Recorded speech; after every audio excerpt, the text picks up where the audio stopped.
Bonjour à tous, je m'appelle Itier Daramon, je suis étudiant en première année à Albert School et je vais vous présenter aujourd'hui ce qu'on peut faire en Business Deep Dive à Albert School. Donc ici, je vais vous présenter un notebook, donc c'est des données qu'on a traitées avec LVMH qui sont venues pendant 3 semaines sur le campus. Donc j'ai 18 ans, l'année dernière j'étais en terminale et j'ai jamais codé, j'ai commencé en début d'année cette année avec Albert School. Je vais essayer de vous présenter tout ce que j'ai pu faire avec LVMH. L'année dernière, j'étais en terminale et je ne sais jamais coder, donc là, ça fait 6 mois que je code et donc voilà, donc faut pas avoir peur et on y arrive très bien. Aujourd'hui, je vais essayer de vous montrer ce qu'on fait en Business Deep Dive. Donc des Business Deep Dive, c'est des partenariats qu'on a avec des entreprises où elles viennent pendant 3 semaines à Albert School pour nous donner un projet sur lequel on travaille en groupe de 3. Et donc on traite de la donnée en Python pour pouvoir en ressortir des problématiques business qu'on vient ensuite traiter. Donc ici, on a travaillé avec Louis Vuitton le mois dernier.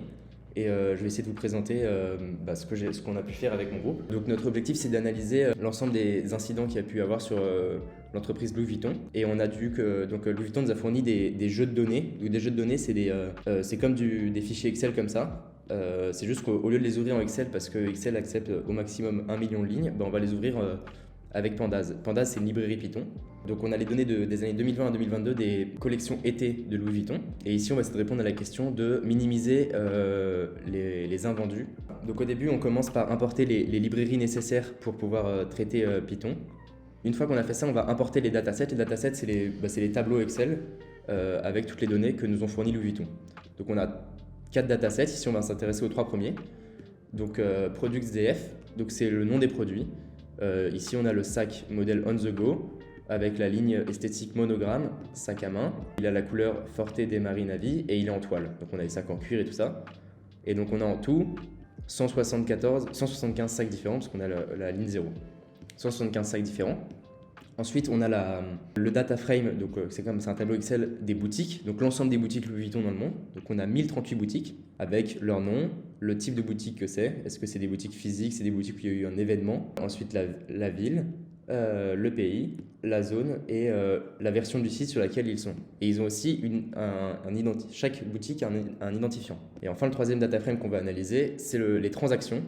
Donc ici, on a eu 2 731 000 transactions qui ont chacun un SKU. Un SKU, c'est ce qu'on a vu juste ici, à savoir le modèle qui a été vendu, la date de transaction, l'ID de la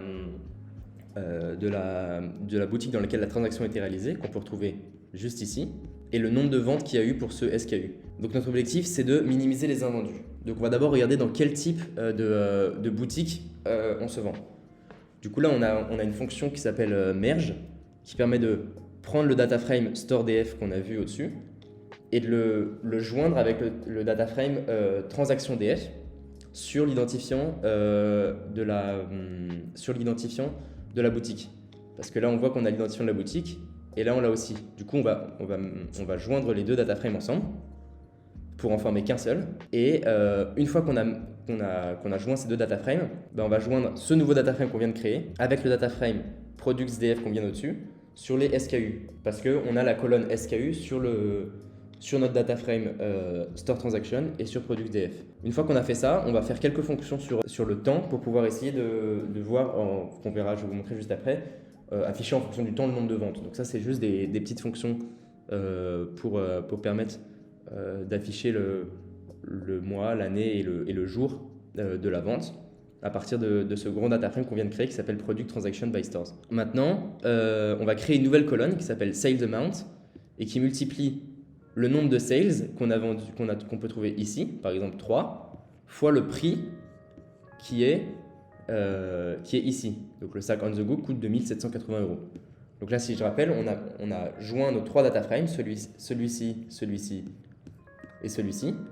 Et à partir de ces 3 data frames, on en a un seul et on crée une nouvelle colonne qui s'appelle Sale Amount, c'est le nombre de ventes qu'on a fait. On a multiplié sales par le prix. Donc on se retrouve avec ce grand data frame complet qui est un peu plus long.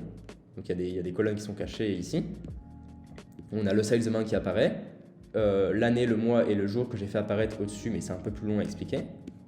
Et donc tout est en un seul data frame. Maintenant, on peut regarder un split géographique. Maintenant qu'on a la collection, on veut vendre la collection été 2023, il faut savoir pour minimiser les invendus, donc la question à laquelle on souhaite répondre, savoir donc, combien de produits on vend dans combien de magasins. Imaginez, on en donne énormément à la France et qu'il y a plein d'invendus en France, mais il manque plein de produits aux États-Unis, bah, ça va être un réel problème. Donc comment on fait ça? On regarde sur l'année 2022 par exemple le nombre de ventes qu'il y a eu par pays. Donc on voit qu'aux États-Unis, c'est là où ça se vend le plus, avec plus de 350 000 ventes. Puis le Japon, puis la Chine, puis la France.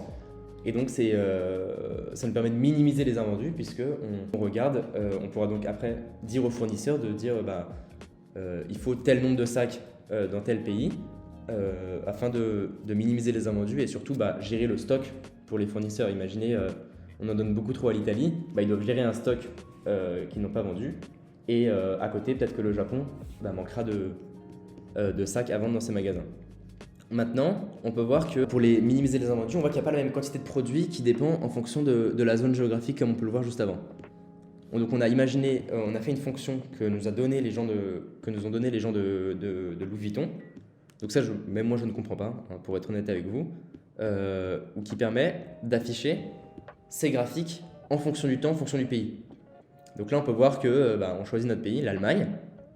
On a des ventes. Là, comme c'est la collection été, on voit à chaque fois qu'ils lancent leur collection été à chaque fois en avril. Ça perce énormément en mai. Il y a beaucoup de ventes parce que tout le monde doit avoir sa collection été avant l'été. Et après, ça redescend petit à petit. Donc on a la collection de en 2020, puis en 2021, puis en 2022. Donc voilà, donc on peut choisir notre pays et on voit qu'en fonction des pays, on a des consommations différentes. On peut regarder la France par exemple, donc avec beaucoup de ventes, puis ensuite ça redescend. Voilà, donc ça c'est une fonction que moi aussi je comprends pas très bien, mais qui permet de faire des widgets, qui est bien plus facile que de l'afficher un par un. On choisit notre pays directement ici, et je choisis la date à laquelle ça commence et la date de fin.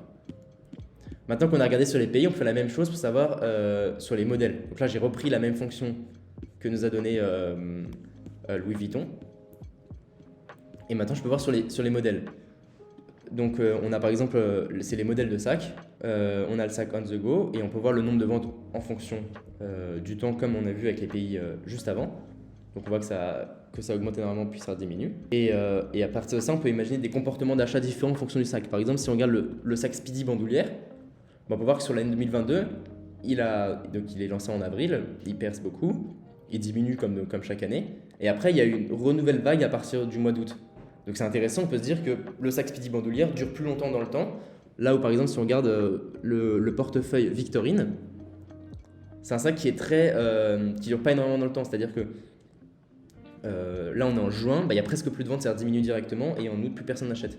Donc c'est intéressant pour les fournisseurs et pour Louis Vuitton d'analyser la donnée pour essayer de comprendre comment est-ce que c'est possible de minimiser les invendus en fonction du type de sac en plus de la zone géographique. Après, à partir de là, on continue à analyser le dataset, on va faire plein de choses. C'est juste que c'est bien plus long à présenter et ça pourrait faire l'objet d'une autre vidéo. Mais on peut, une fois qu'on a fait ça, à la fin du Business Deep Dive, on vient présenter notre présentation, et on présente nos graphiques qu'on a fait apparaître. Et comme je vous le disais, par exemple, le Speedy bandoulière, on voit que ça se vend bien plus, où le nombre de ventes dure plus dans le temps. Là, le PS Victorine, ça dure un peu moins. Et on a la même chose sur le split géographique, la quantité par modèle qu'il faudrait vendre et la quantité par pays qu'il faudrait vendre pour imaginer cela. Et donc nous, on a imaginé avec notre groupe un 1 200 000 ventes avec un chiffre d'affaires prévisionnel de 2,3 milliards d'euros pour la collection été 2023. Mais comme vous voyez, on a fait beaucoup d'analyses à partir de ce notebook, donc un petit peu au-dessus, pour présenter tout cela à Louis Vuitton à la fin des 3 semaines du Business Deep Dive.